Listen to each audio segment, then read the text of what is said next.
The challenges within the Church and in the Society of Jesus, and the crisis in Venezuela and the pandemic make up part of the conversation between the Spanish journalist Dario Menor and Arturo Sosa, Superior General of the Jesuits since 2016.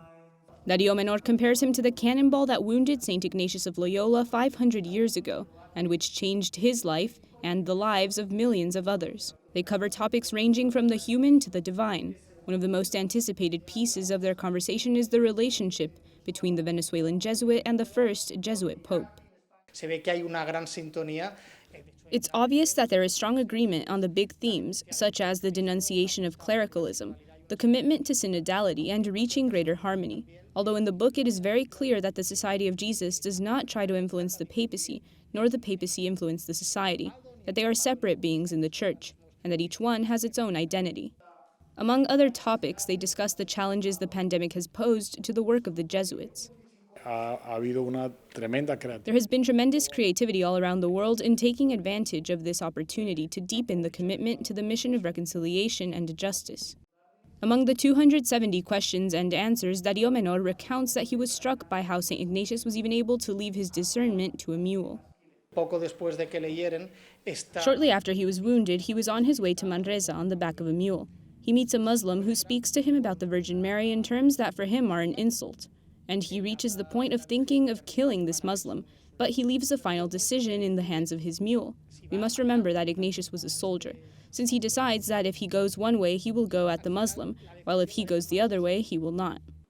From his childhood in Caracas to his passion for politics and relationship with Hugo Chavez, Arturo Sosa provides insight into his personality at the start of this Ignatian year, one which has been filled with challenges for the whole world, and the Jesuits alike.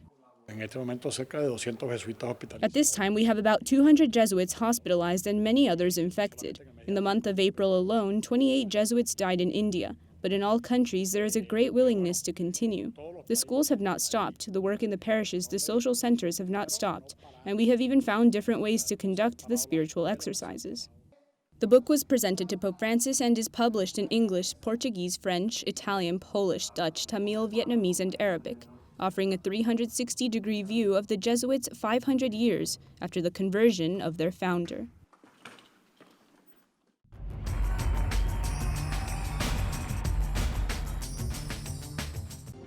She could die at any moment. It was 2011. 10 years later, that medical diagnosis has not come true. Thank God. It's all thanks to the intercession of John Paul II, who still helps others today. These cases are not the only ones. More than 15,000 testimonies of extraordinary favors attributed to Karol Wojtyła have reached the Vatican.